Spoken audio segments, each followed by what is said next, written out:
ما زنده تر از خونی، از مرگ نمی ترسیم، می افتی و می خیزیم از اون، به ترس از ما.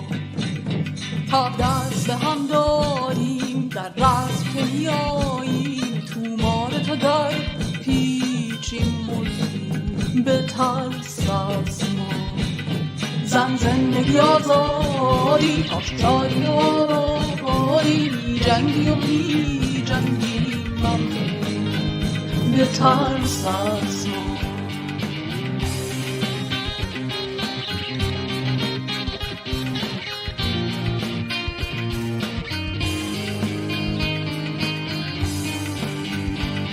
چون رخت از آب پوشیم، در سود نمی گریم، رسمنده تر از پیشیم و پرشور به ترس از ما. ما خشم خیابانیم، ما آتش سوزانیم، صورتگر تا ریخیم و دستور به ترس از ما. زن زندگی آزادی، آشجاری و آبادی، می جنگی و می جنگیم ممنون به ترس از ما.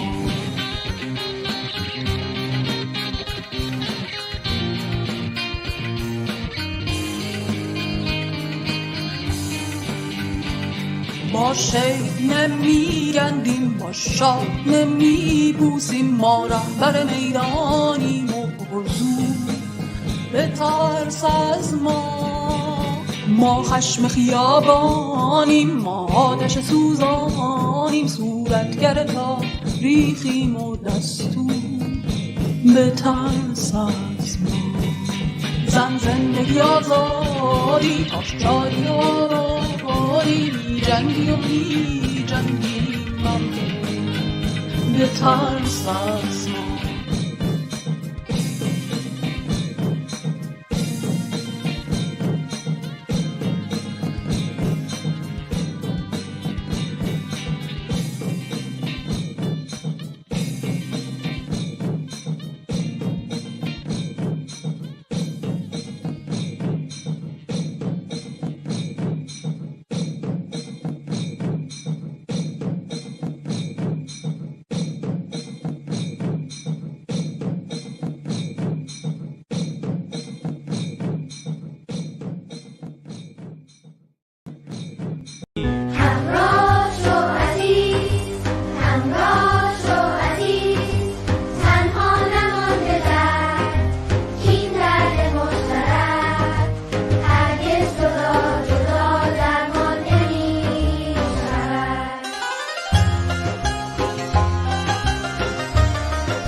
قفس را بسوزان، بیا در خیابان، صداشو بلرزان، تو بنیاد زندان. نه تیر و طناب و نه کشتار آسان، فقط حق انسان، فقط حق انسان. نترسید نترسید، ما همه با هم هستیم. نترسید نترسید، ما همه با هم هستیم. نترسید نترسید، ما همه با هم هستیم. نترسید نترسید، باید آنها بترسند، هستیم در کنار زندانیان دربند. بترسید بترسید ای صاحبان زندان، آمدیم در خیابان بشکنیم قفل زندان. بترسید بترسید ای صاحبان زندان، آمدیم در خیابان بشکنیم قفل زندان. بترسید بترسید ما همه با هم هستیم. بترسید بترسید ما همه با هم هستیم. بگو گرسنگان را از گلوله نترسان، بنیادی نظام را در خیابان بسوزان. من و تو هم صدا با صدای بی صدایان بشکنیم از با عرض سلام حضور شما بینندگان گرامی برنامه زنده.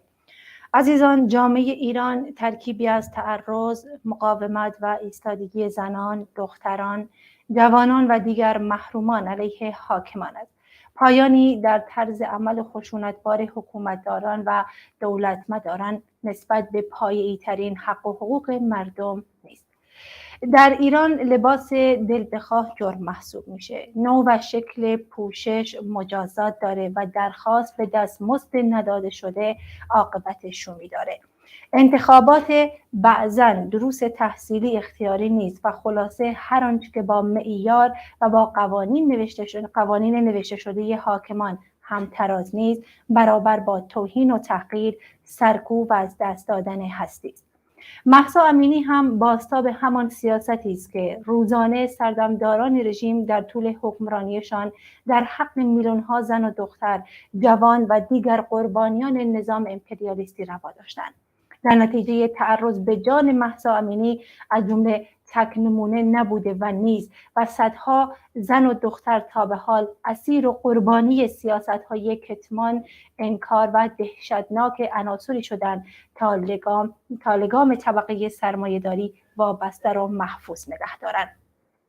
حقیقتاً علاوه بر تنفر مردم نسبت به تعرض وحشیانه گشت ارشاد به جان مهسا امینی از دست سردمداران رژیم جمهوری اسلامی ذله شدند و در دفاع متفاوت بماند چند روز اخیر و جمله در سالهای 57 67 71 78 96 98 و سال 1400 دیگر روزها و ماه‌هایی از سال نشان دادند که خواست و صف مردم با خواست و صف حکومتداران و دولت مداران یکی نیست.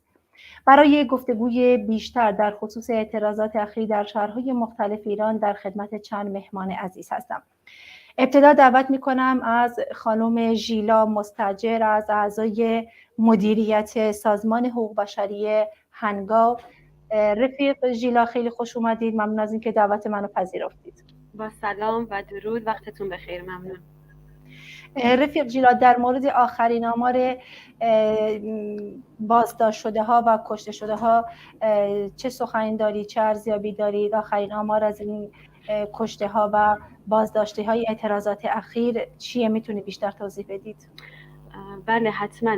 امروز جمعه در واقع در 21مین روز اعتراضات به قتل خانم ژینا یا مهسا امینی هستیم که از همون اوایل روزهای اول با خشونت شدید نیروهای امنیتی روبرو بود و از سقز شروع شد. روزهای بعدش که به شهرهای دیگر کردستان و دیگر شهرهای ایران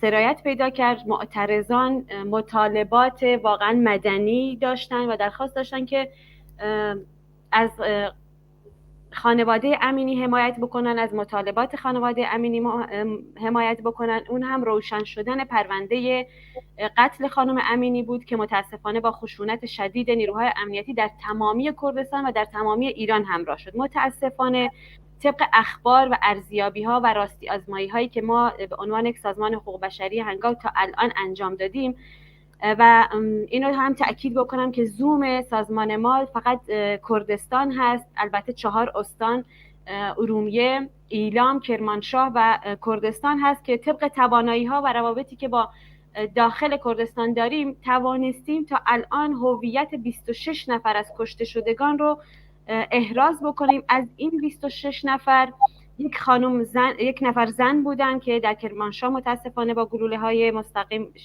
جونشون رو از دست دادن و 4 نفرشون به طور مشخص در شهر کرد بودن اما در شهرهای دیگر ایران متاسفانه کشته شدن. 3 نفر از این افراد اهل سنقر بودن که در شهرهای کرج، قزوین و تهران کشته شدن و 1 نفر از کردهای خراسان کشته شد. به طور مشخص 6 نفر هم زیر 18 سال سن داشتن که در داخل اعتراضات با گلوله‌های مستقیم کشته شدن.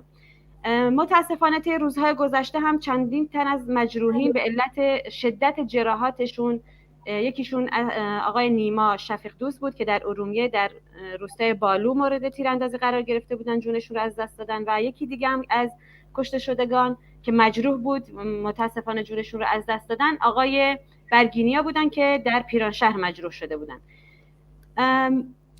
یک آماری که سازمان ما از کل ایران هم گرفته، همه هویت‌ها برامون احراز شده، 26 کودک تا الان در تمام ایران جانشون رو از دست دادن که 10 نفرشون از کودکان بلوچ بودن که هفته گذشته متاسفانه مورد تیراندازی و خشونت شدید قرار گرفتن. اما علاوه بر این آمار کشته شده ها تأکید میکنم که آمار خیلی بیشتر از این هست و متاسفانه ما تا الان تونستیم با وضعیت اینترنتی و ارتباطی بدی که الان در ایران حاکم هست هویت همین افراد رو مشخص بکنیم. اما علاوه بر اینها طبق تحقیقات ما بالغ بر 2000 نفر در این استانها بازداشت شدن که ما تونستیم هویت 520 نفر از اونها رو تا الان مشخص بکنیم، راستی آزمایی کردیم. 27 نفر از این افراد طی روزهای گذشته از دانشجویان و اساتیدی بودن که طی اعتراضاتی که در داخل دانشگاه‌ها برگزار شد بازداشت شدن. 26 نفرشون به طور مشخص کودک بودن. بسیاری از این کودکان خانواده هاشون برای ما تأکید کردن که زمانی که بازداشت شدن مجروح بودن، یا با باتوم یا با گلوله های ساچمه‌ای مجروح شدن که در داخل اعتراضات دستگیر شدن. خیلی هم اتفاقا خانواده ها نگران این هستن و سازمان های حقوق بشری هم تا الان بارها ابراز نگرانی کردن از سرنوشت این افراد. و مسئله بعدی این هست که از این 520 نفر به طور مشخص 75 نفرشون زنان هستن که بیشتری در شهرهای سنندج و ایلام بازداشت شدن، فعالین حقوق زنان بودن. خیلی هاشون اصلا در داخل اعتراضات حضور نداشتن. قبل از شروع اعتراضات روز 28 شهریور ماه این افراد به طور خشونت آمیز یا در منازلشون یا در محل کارشون بازداشت شدن. تا الان از سرنوشت تعداد زیادی از اونها به ویژه فعالین زن سنندج اطلاعی در دسترس نیست. خانواده هاشون نمیدونن این افراد رو اطلاعات بازداشت کردن یا اطلاعات سپاه یا نهاد بازداشت کننده دقیق اونها کی هستش. و تقریبا تا الان خیلی از معترضین هم متاسفانه مجروح هستن که نمیتونن واقعا به مراکز درمانی مراجعه کنن. ما مطلع هستیم خیلیاشون به ویژه اونایی که با ساچمه مجروح شدن در داخل منازل در حال مداوا هستن و خطر التهاب شدید اونها رو تهدید میکنه، چون جرئت نمیکنن. به ما گفتن که در بسیاری از مراکز درمانی افراد لباس شخصی امنیتی حضور دارن برای شناسایی افرادی که برای تهیه لوازم مربوط به ترمیم یا باند و اون لوازمی که برای بستن جراحات لازم هستش حضور دارن. افراد رو حتما مورد بازجویی قرار میدن و حتما اونا رو به اونا میگن که حتما باید نفری که مجروح هست رو به ما نشون بدید. به خاطر همین خیلی کم به این مراکز مراجعه میکنن و این واقعا نگران کننده است، هم برای خانواده هاشون که تا الان خیلی ابراز نگرانی کردن، هم برای خب سازمان های حقوق بشری، نهادهای حقوق بشری هم خیلی تذکر دادن در این مورد. متاسفانه همچنان وضعیت مجروحین در حال خطر است. رفیق ژیلا، هدف نیروهای سرکوبگر رژیم از این سیاست سرکوب و بگیر و ببند و شکنجه و کشتار معترضین چیه؟ خب میدونید این واقعا سیاست جمهوری اسلامی هست. تا الان تا 44 سال گذشته به هیچ عنوان به خواسته و مطالبات شهروندان داخل ایران به هیچ عنوان گوش نداده. ما شاهد هستیم کمترین تغییری در قوانین جمهوری اسلامی طی این سالهای گذشته، طی این سالهای متمادی صورت نگرفته. شهروندان خواهان این هستن که الان به طور مشخص خواهان این هست حکومت بره و این جمهوری اسلامی کاملا مقابله میکنه با این مطالبه شهروندان، در تلاش هست که به طور کامل سرکوب بکنه و شهروندان به خونه هاشون برگردن. خوشبختانه تا الان این سرکوب شدیدی که واقعا بی سابقه بوده، خب ما الان کاملا به طور دقیق دیده‌بانی میکنیم که سرکوب چقدر شدید هست در تمام شهرهای ایران. ما دیدیم که در بلوچستان، در جنوب ایران با هلیکوپتر و معترضین شلیک میکنن به افرادی که هیچ نوع سلاحی در دست ندارن، کاملا مدنی دارن اعتراض میکنن، مطالباتشون رو ابراز میکنن. در کردستان میبینیم که با چه خشونتی به سوی معترضین فقط شعار میدن شلیک میشه. در آن واحد در دیواندره چندین نفر مورد اصابت گلوله قرار گرفتن و تأکید میکنم که سیل نیروهای امنیتی، خیزش نیروهای امنیتی، نیروهای سپاه به مناطق، به داخل شهرها بسیار شدید هست و دقیقاً تلاش داره که این خیزش و این اعتراضات رو سرکوب بکنه و شهروندان به خونه هاشون برگردن مثل همیشه، مثل اعتراضات دیگه، مثل اعتراضاتی که به خاطر بنزین در خیابان در جریان بود. خیلی تلاش کرد که اینترنت قطع بشه، صدای شهروندان به خارج نرسه، به اپوزیسیون نرسه، به رسانه ها نرسه، به نهادهای بین المللی نرسه که خوشبختانه تا الان موفق نبوده. شهروندان تصمیم گرفتن با هر قیمتی که هست در کف خیابون بمونن، مطالباتشون رو بگن و خب طبعا جانهای زیادی هم در این میدان از دست رفتن که یادشون گرامی هست و تمام این شهروندان اتفاقا دوست دارن بگن ما راه اونا رو ادامه میدیم. مثلا الان مهسا یا خانم ژینا که جونش رو از دست، همه گفتن ما یه ژینای دیگه هستیم. خانم نیکا که جونش رو از دست را با اون خشونت عریانی که خب با تصاویر و اعتراف خود جمهوری اسلامی هم جونش رو گرفت، همه الان میگن ما نیکا هستیم. میبینیم که دانش آموزان میان تو خیابون میگن که ما مهسا هستیم، ما ژینا هستیم، ما حدیث هستیم، بر نمیگردیم به خونه هامون. این نشون میده که جمهوری اسلامی دقیقاً الان در این سرکوب موفق نیست. بله. رفیق ژیلا، آخرین صحبتتون چیه؟ پیامتون؟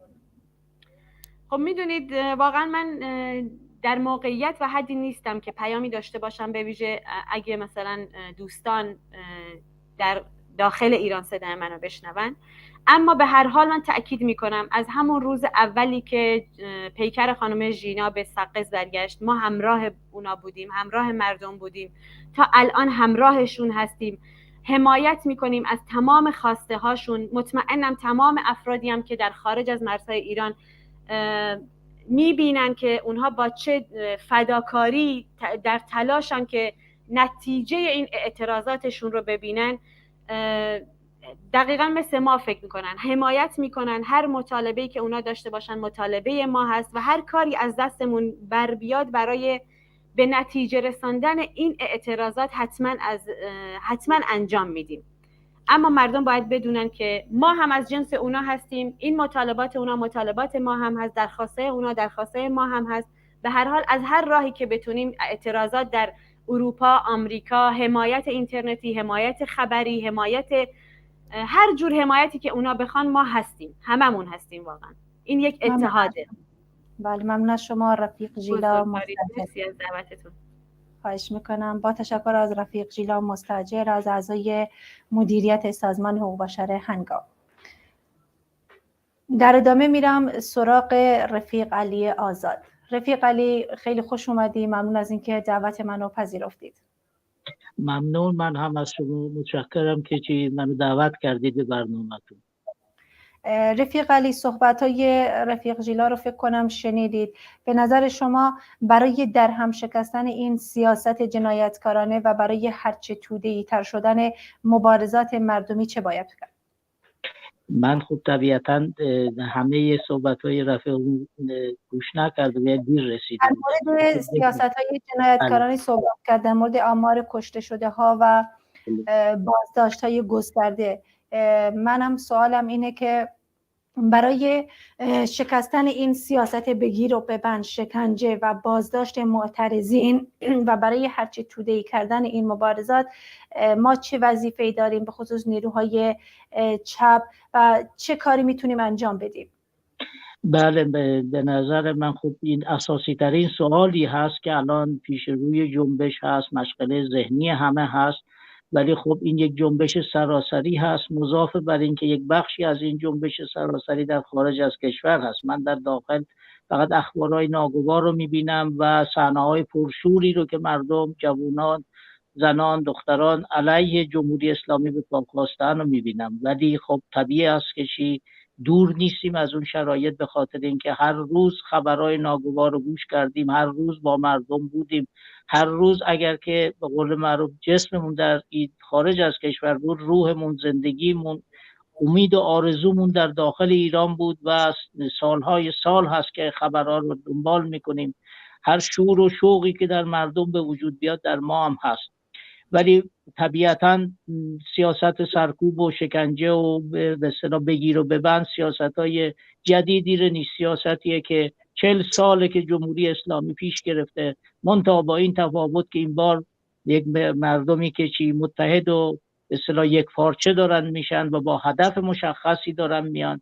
دیگه توی اون به اصطلاح دورای سابق نیست که برای اصلاح یا برای به اصطلاح جنایی رو بر علیه جنای دیگه شروندن، اینها نیست، بلکه خود مردم هستن، نسلی هست که تجربه همه این شکست ها، تجربه همه این پروژه هایی که به اصطلاح بعد و بعید دادن، به خصوص اپوزیسیون به قول معروف بورژوایی که تو خارج از کشور یا اصلاح طلبان داخل کشور دادن، به بنبست رسیده. امروز مردم به همون جایی رسیدن که میبایستی همون سال اول انقلاب، یعنی سال 58 میبایستی تکلیف خود را با این رژیم سرکوبگر، اون موقع که هنوز ضعیف بود، میبایستی تکلیف روشن میشد. همون زمانی که مردم کردستان، مردم ترکمنصحرا علیه اونا بلند شده بودن، میبایستی تکلیف این رژیم جنایتکار، رژیمی که سر تا پا تاریخاً به قول معروف جنایت بود و حقه‌بازی و شیادی بوده که در کنار حکومت‌های خودکام و استبدادی یک بازوی شاه و روحانیت بوده. این جریان ناشناخته نبود، بی تجربه مردم نبود، بلکه یک آلترناتیو ارتجاعی بوده که به مردم تحمیل کردن، به انقلاب و به انحراف کشیدن. ولی با همه اینا امروز راه دیگه ای نیست جز این که مبارزه هست. به قول معروف این آخرین رزم ماست. ما بایستی برای این فداکاری کرد، برای این بایستی تلاش کرد. این تلاش همه به اصطلاح قسمت‌های ایران هست، خارج کشور هست، همه هست، بایستی تلاش کرد. به نظر من میشه فشار آورد، فشارهایی که میشه جمهوری اسلامی در قبال فشارهایی که هست خودشو جمع جور میکنه. اینجوری نیست. شما نگاه بکنید زمانی که حکم ترور سلمان رشدی رو داده بودن، وقتی که سفرای اروپایی، خارج آمریکا، ژاپن، جای مختلف فرا خواندن، بعد از یه مدتی من خودم اینجا به قول معروف صحبت‌های واعظی که اون موقع سخنگوی وزارت امور خارجه رو بوده رو شنیدیم که ما هیچ اقدامی برای کشتن سلمان رشدی نمی کنیم، چیز نمی کنیم. یعنی یک بحرانی رو که به وجود میاد میتونه آدم ببینه که چجوری اینا عقب نشینی میکنن. در رابطه با دزدیدن فرج سرکویی بوده که باز هم همین مسئله بوده، وقتی که آلمان فرا خواند که سفارت‌های اروپایی بایستی برگردن به خونه‌شون، همه اینا سبب شده که رژیم به اصطلاح فرج سرکویی رو بیاره، بگه که آره این در ترکمنصحرا بوده، مسافرت کرده، برگشته ایران. یعنی یه چیزی رو نیست که ما بگیم که این رژیم قدر قدرت هست. نه، در قبال اتحاد مردم، مبارزه مردم هست. یه زمانی ما به اصطلاح همین سن و سالی رو که امروز جوانات تو خیابون هست دیدیم، یک رژیمی تا دندان مسلح که بزرگ ارتشداران به قول معروف خودشون لقب داده بوده، در عرض چند روز اتحادی رو که بین ارتش و مردم به وجود اومده، بین همافران و مردم به وجود اومده، بین مردم و به اصطلاح سربازا به وجود اومده، در هم شکست. این قیامی رو نبوده که رژیم آورده باشه یا رژیم خواسته بوده، تمامی فرمانهایی که اونا داده بودن علیه اون قیام بود، ولی مردم میدیدن که چی سرباز و خانوادهشون هست، برادرانشون هست، همکلاسیاشون هستن، این مردم همون مردم هستن. این تجربه دوباره تکرار خواهد شد، بارها در طول تاریخ تکرار شده است. ولی من همین الان که در خدمت شما هستم، نیم ساعت قبل من توی تظاهراتی بوده که توی کوپنهاگ برگزار شده بوده، جمع وسیعی از ایرانیان و دانمارکی و خارجی و انواع اقسام به قول ملل‌های مختلف در شرکت کردند و از میدان مرکزی شهر به اصطلاح راهپیمایی کردن تا وزارت امور خارجه. بعد اونجا قطعنامه ای رو دادن که این قطعنامه به نظر من اگر که تمامی جاها به قول معروف این فشار آورده بشه به اصطلاح دولت‌های اروپایی یا دولت‌های کشورهای خارجی، میتونه کارساز باشه. یکی از این بندها همین بوده که چی سفارت جمهوری اسلامی رو تعطیل بکنن، مزدوراشو بفرستن به کشور خودشون، به سفرهای خودشون رو فرا بخونن، برگردن به کشور خودشون. و در رابطه با مسئله به اصطلاح کشتار و شکنجه و اعدام و فریب و همه این چیزا به قول معروف بایستی توی دادگاه‌های بین المللی کشیده بشه. به اصطلاح فراتر از این که ما محکوم میکنیم 4 تا دزد رو بگیرن تحریم بکنن، اونم تازه اونها آیا حسابی رو داشته باشن یا نداشته باشن. اینا کاری نیست، اینا کارساز نیست. بخشی از این بایستی این فشار هست که در خارج کشور باسی بیاد، بخشی در داخل هست، بخشی نهادهای بین المللی هست که بایستی به جمهوری اسلامی بود. مرا یاد اون شعر فرخی یزدی هست که میگه که آر است این بیشرف از هر سو شوید یک طرف تا ما رو نابودش کنید. این بایستی از هر طرف بایستی ما جمع بشیم تا این رژیم تا ما رو نابود بکنیم. رفیق علی، شما در مورد اعتراضات خارج از کشور صحبت کرد، از حمایت‌های خارج از کشور از اعتراضات و خیزش مردم ایران. این تا چه اندازه میتونه اهمیت داشته باشه و روی اعتراضات تاثیر داره؟ این میگم من تمامی این 40 سال اعتراضات مختلف بودم، در شرکت کردم یا توی سازماندهیش بودم، ولی این بار شرایط طور دیگری هست. این بار نگاه مردم یک طور دیگری هست. یعنی این شعار به اصطلاح زن، زندگی، آزادی وقتی به دانمارکی و انگلیسی و فارسی گفته میشه، توجه مردم چنان جمع میکنه. وقتی مسئله حجاب اجباری در ایران مطرح هست، اصلا یه فضای دیگری رو به وجود آورده. تو خیابان مردم دست میزنن، کف میزنن، برای آدم دست کن میدن، همراهی میکنن، سعی میکنن حتی شعارهای فارسی رو تکرار بکنن. یعنی بحث بر سر این هست که چی این پیگیر هستن. یعنی الان امروز که جمعه بود تعطیل بوده، به اصطلاح تازه غروب تعطیل شدیم با یه تظاهرات، فردا ساعت 3:30 باز یه تظاهرات دیگه ای هست در مرکز شهر هست، باز پس فردا یک شنبه باز یک راهپیمایی گنده هست.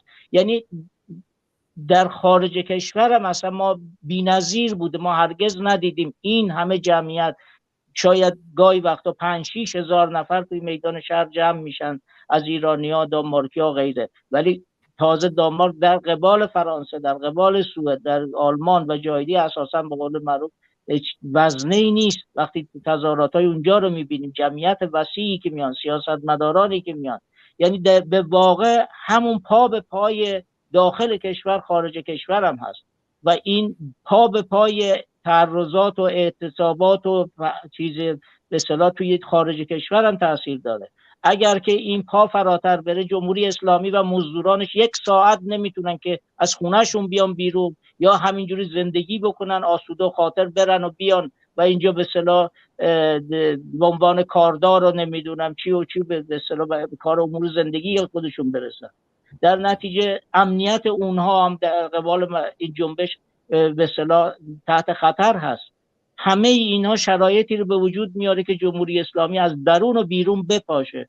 پاشیدگی این رژیم هست که چی میتونه همه زندان و شکنجه و اعدام و همه این بساط دروغ و حقه‌بازی و دزدی و فساد و همه اینا رو به اصطلاح برچینه.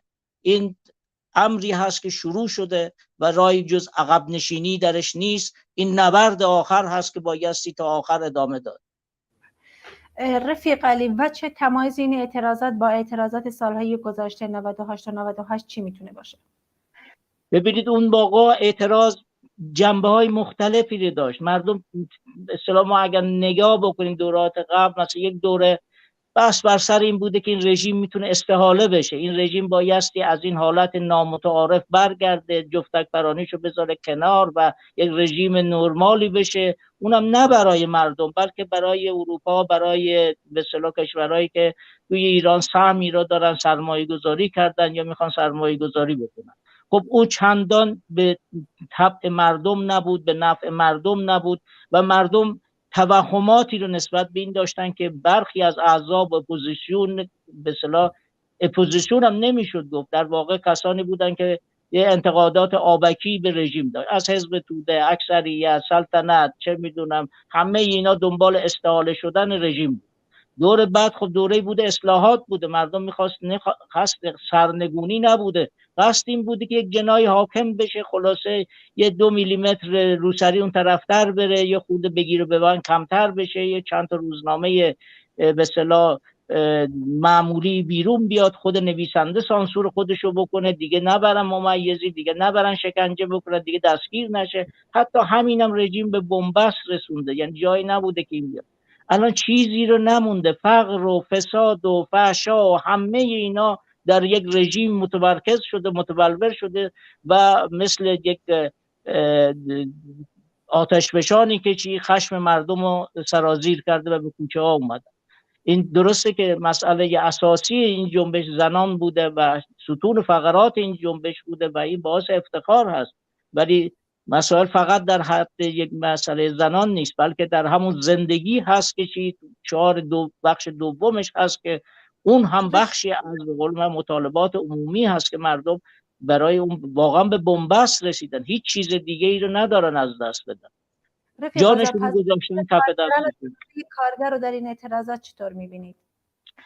کارزار من میگم در خارج کشور طور دیگه ای هست، هرگز سابقه نداشت، حتی زمان شاه هم سابقه نداشت. یعنی نقش طبقه کارگر رو ببخشید فکر کنم من شما بله در صورت طبقه کارگر یک دوره ای رو، مبارزات گسترده ای رو داشت، در صورت اعتصابات بود، درگیری بود، برای این هزینه‌های سنگینی کردن، بخشی از رهبران جنبش کارگری دستگیر شدن، زندان رفتن، مدت‌های طولانی دست به اعتصاب غذاهای قهرمانانه‌ای زدن که حتی در سطح جهانی شد کم نظیر باشه. همه اینا توی یک سال اخیر به قول معروف دیدیم که طبقه کارگر اومدن از هویت طبقاتیشون دفاع کردن، از مطالباتشون دفاع کردن و براش جانفشانی کردن. همین الان هم کلی از اینا توی زندان هستن یا قرار وثیقه دادن که بایستی دوباره برگردن زندان. ولی شرایط امروز طوری هست که چی شاید که اعتصاب مهمترین مسئله است، ولی در کنار اعتصاب کارگری اینجوری که تجربه ما بوده از سال 56 و 57 این بوده که ابتدا تظاهرات‌های پراکنده بوده، اونم توی 40 روز 50 روز با هم فاصله داشت، بعد دوباره شده سراسری تر شده، اومدن تو خیابون، بعد اعتصابات مدرسه و دانشگاه ها بوده، پشت سر این بوده مطبوعات بوده. همه اینا الان این روند آدم داره میبینه به شکل دیگه‌ای با گستردگی بیشتر و آخرین جا اعتصابات کارگری بوده که به اصطلاح تمامی شریان‌های اقتصادی و به اصطلاح چیزی اینا رو قطع کرده بودن، از جمله مثلا مثل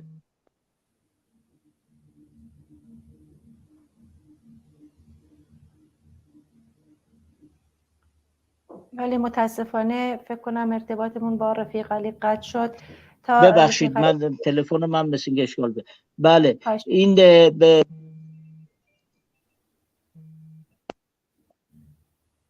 زمانی که کارگرها وارد صحنه شدن دیگه صفحه برگشت. یعنی دو چیزی رو که بسیار اساسی بوده، یکی بخش ترانسپورت بوده، راهن سراسری اعتصاب کرده و همچنین به اصطلاح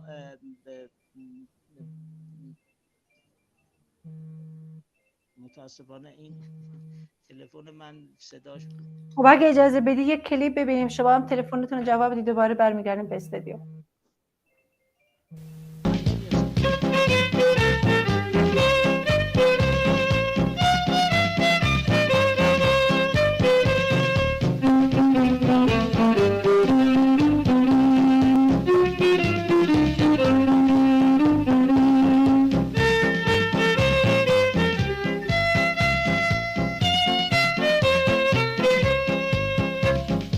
دلهای من در خروش است، با قلبتان یک صدا، همواره در قلب مایید، ای رنجتان رنج ما، لبها سراین رهایی در کوی ها کوچه ها، ای رهروان دربار.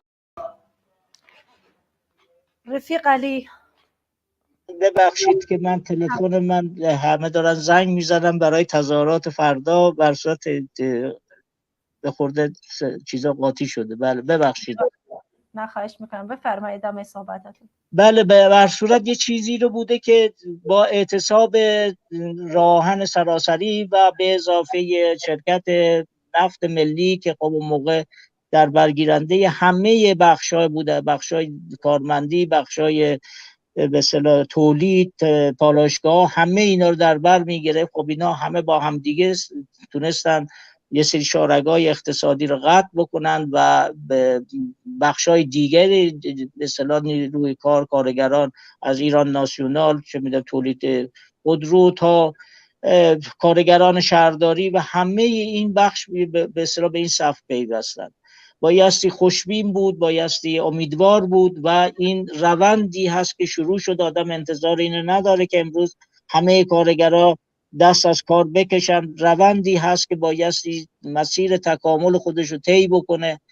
این رژیم کسی مردم نیستن که ازش دل خوشی رو داشته باشن، به ویژه طبقه کارگر که در تمامی این سالها به فقر و بردگی کشیده شده.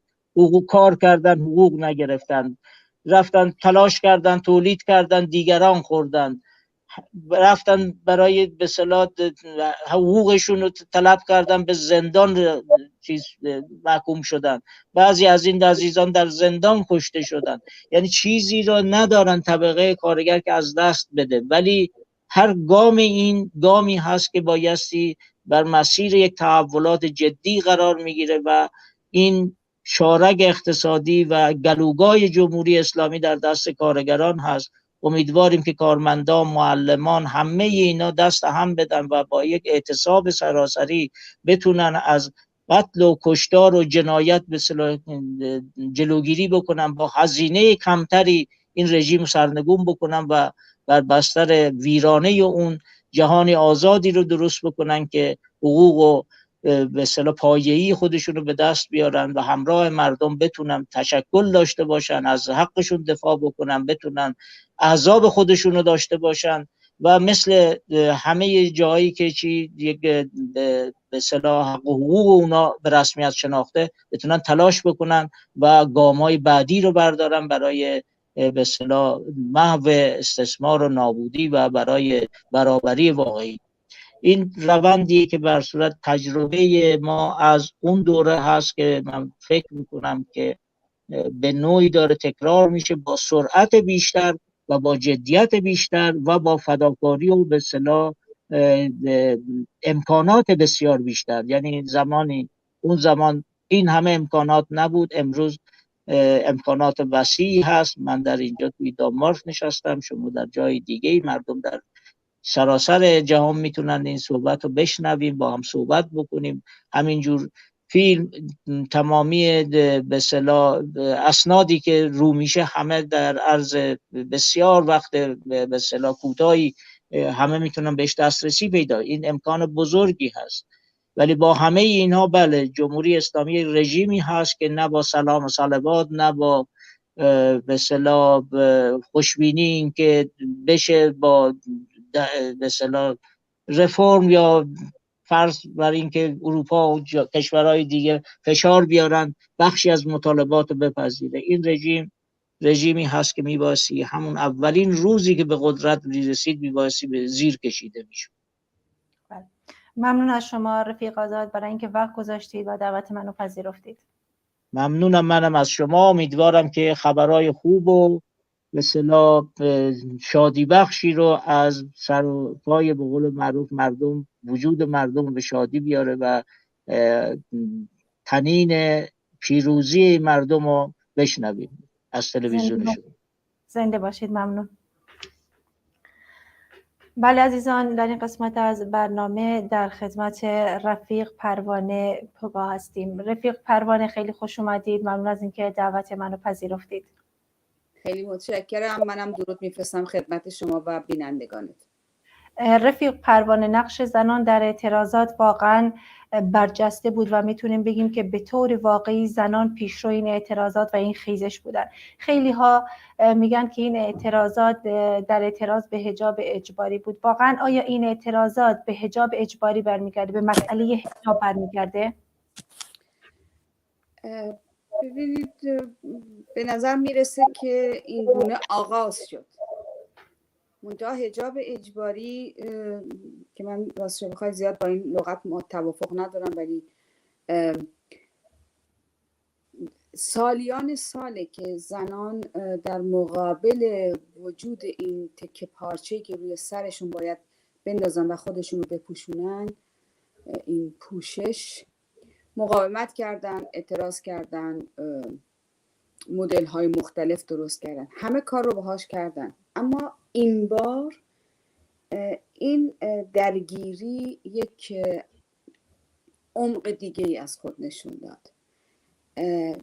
عمقش هم این هست که یک دختر جوان از سرزمین کردستان دستگیر میشه در استان مرکزی، به عبارتی پایتخت، و با فاصله چندین ساعت از بین میره.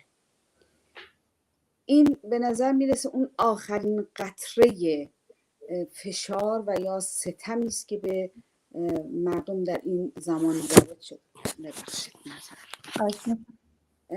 از این زاویه است که تأثیری که این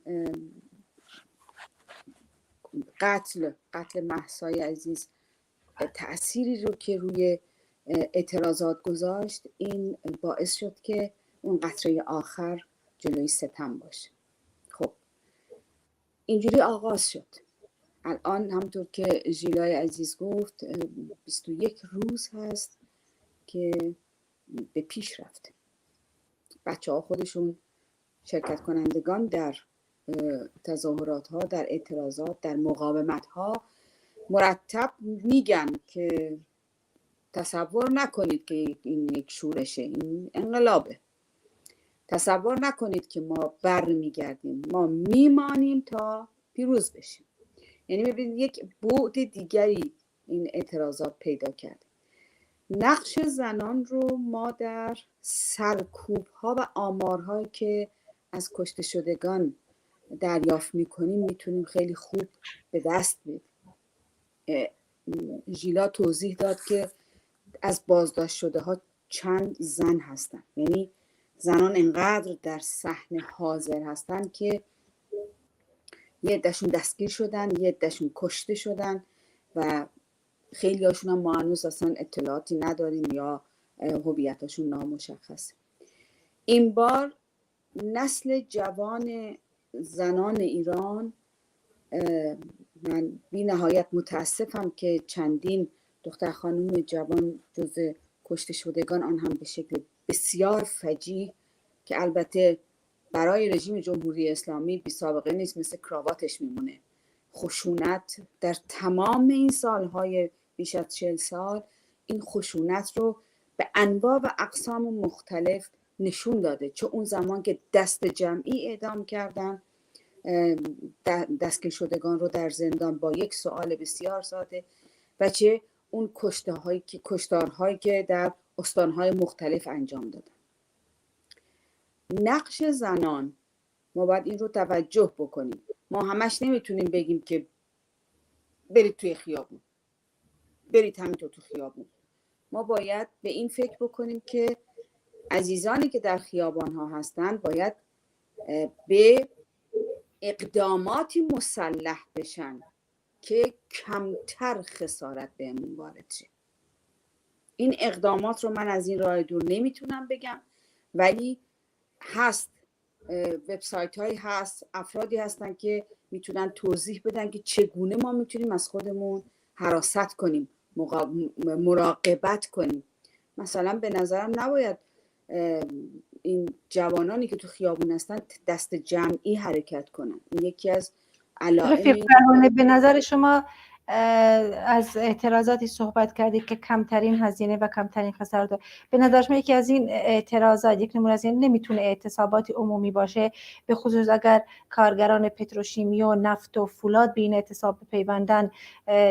این اعتصاب خیلی مثل سال 57 باعث سرنگونی رژیم شاه شد. همین اعتصابات به نظر این اعتصابات عمومی میتونه یه راهکار برای مبارزه و سرنگونی باشه؟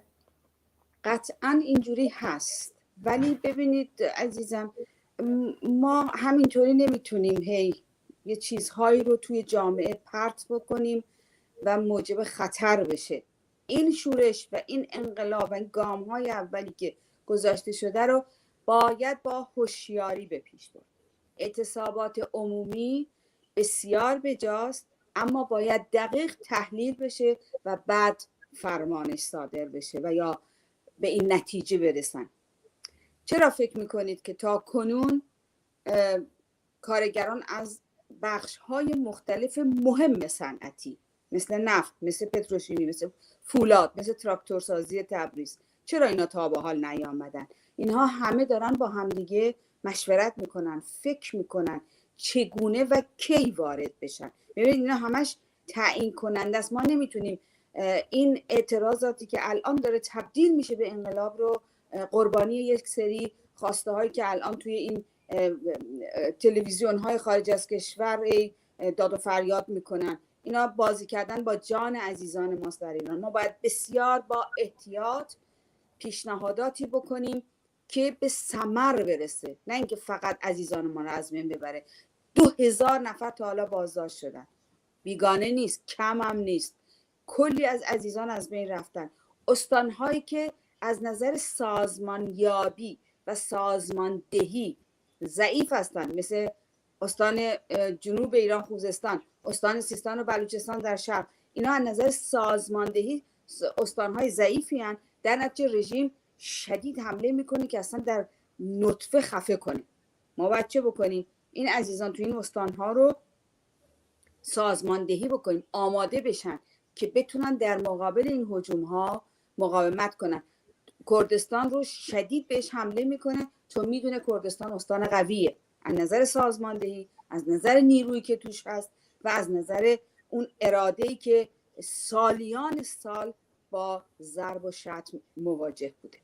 و کردستان هم از سایر شهرها تعصب یافته تره.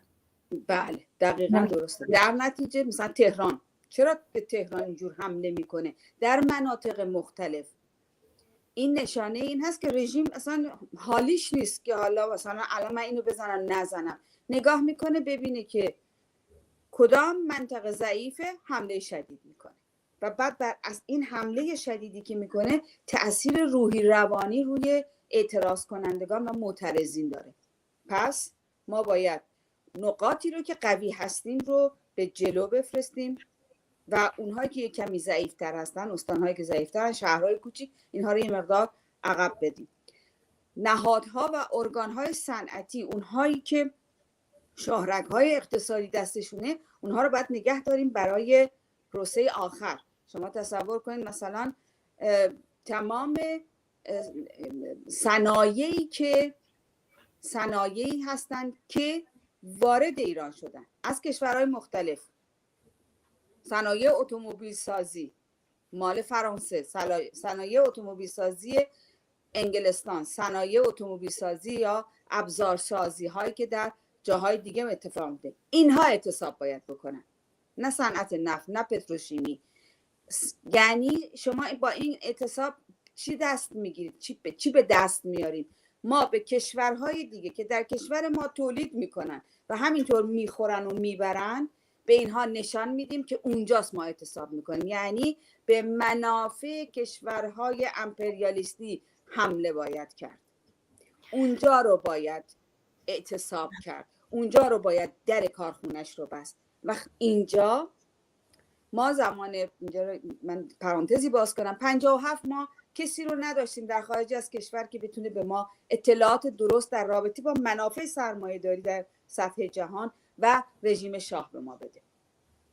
ما فقط در حاشیه چیزهایی میشنیدیم.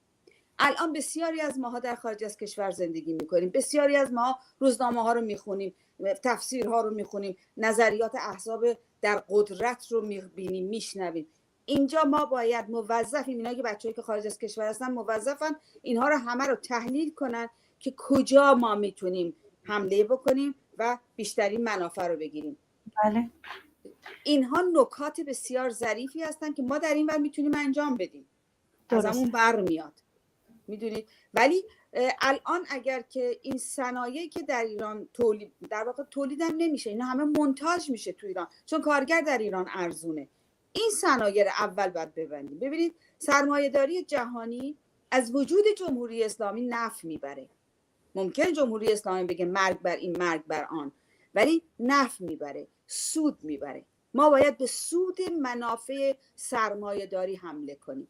بعد وقت ببینید تأثیرش روی جمهوری اسلامی چه خواهد بود. من راستشو بخواید با این پیشنهادی که دوستان خیلی هم میکنن، خیلی جاها مطرح هست، سفیرها رو بکشید بیرون. خب چه نتیجه‌ای داریم؟ سفیرها بیان بیرون نیان بیرون؟ اولا که اونها به خواسته ما نمیان بیرون، بلکه با توجه به منافع خودشون میان بیرون. الان هم مطمئن باشید تمام کشورهایی که با جمهوری اسلامی روابط خوب و منظم دارن، مثل فرانسه، مثل امریکا، مثل روسیه، اینها الان همه نشستن به مطالعه، دارن فکر میکنن، اتاقای مطالعه هاشون داره بحث میکنه که صرف میکنه جمهوری اسلامی برود یا صرف نمیکند برود. اینها الان دارن فکر میکنن. ما منبعشو نداریم، ما ابزارشو نداریم که در بیاریم اینها به چی دارن میاندیشن. ولی اینو باید بدونیم، سرمایه‌داری جهانی منافعش در حضور جمهوری اسلامی در منطقه است. پس باید به اون پروانه. بله. رفیق پروانه، چون وقت برنامه‌مون خیلی کم مونده، لطفاً به من بگید که آینده این جنبش رو چطور میبینید؟ خیلی کوتاه. بسیار سخت، سوال سختیه. آینده این جنبش در دست اونهایی است که کف خیابان ایستادن. من چیز دیگه نمیتونم بهش بگم. و پیشنهاد دیگه‌ای که میتونم بکنم، همینطور فی‌البداهه الان به ذهنم میرسه، ما باید در خارج از کشور تحسن‌های سراسری راه بندازیم. یعنی در الان اعتصاب تظاهرات‌های سراسری داریم.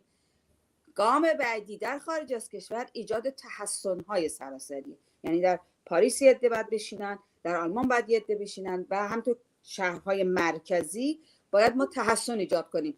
بعد با این تحسنامون به دولت‌های سرمایه‌داری که به ایران چشم دوختن، شما اینو باید بدونی، اروپای مشترک عاشق جمهوری اسلامیه، اصلا براش مهم نیست که جمهوری اسلامی آدم میکشه، منافع داره و نگرش داشتن. بله، ممنون رفیق پروانه عزیز برای حضورتون در این برنامه. خیلی سپاسگزارم که دعوت منو قبول کردید. زنده باشید، خیلی متشکرم. مرسی. منم شب بخیر بهتون میگم و آرزوی پیروزی دارم. زنده باشید. ممنون. بله عزیزان، تضمین و تأمین حقوق پایه‌ای بیش از نیمی از نیروی فعال جامعه و مراقبت از جان از دست رفته دخترانی همچون مهسا امینی در گروه برقراری مناسبات نوین و مطابق با منفعت میلیون‌ها انسان دردمند و نظام مبتنی بر عدالت و تقسیم ثروت جامعه به تولید کنندگان و سازندگان اصلی اونه. عزیزان، دوستان در بخش کنترل چند کلیپی رو آماده کردن که با هم می‌بینیم، ولی قبل از اون من از حضورتون مرخص میشم. بدرود.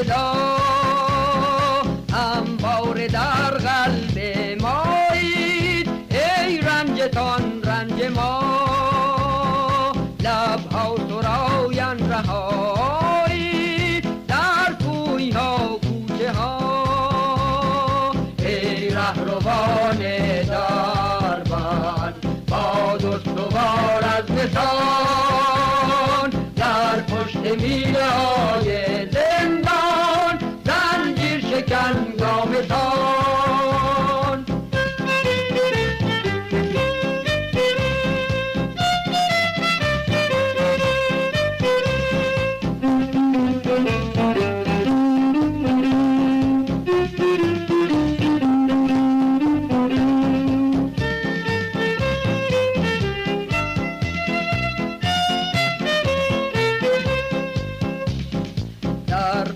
میله های بند بشنویم آوایتان زیر رنج و شکنجه زندان با عشق آرمانتان کشتی زندان بلرزد با هر نفس رنجتان ای رهروان دربند باز استوار از نسان در پشت میله های زندان زنجیر شکن گامتان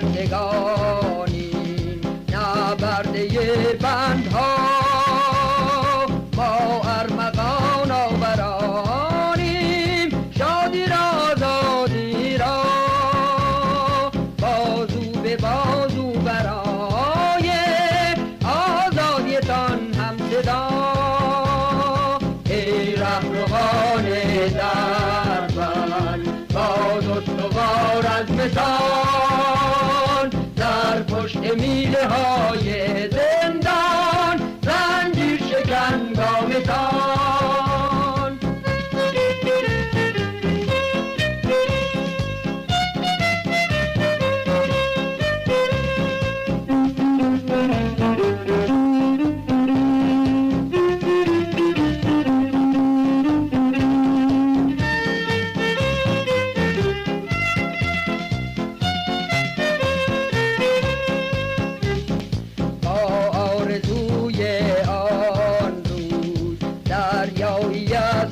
ما توفت بر این نظم و زندان برکند آن راز جا تا دمد خورشید رخشان فروغ آزادی را ای رهروان دربند باز استوار از مثال در پشت میله های زندان زنجیر شکن گامتان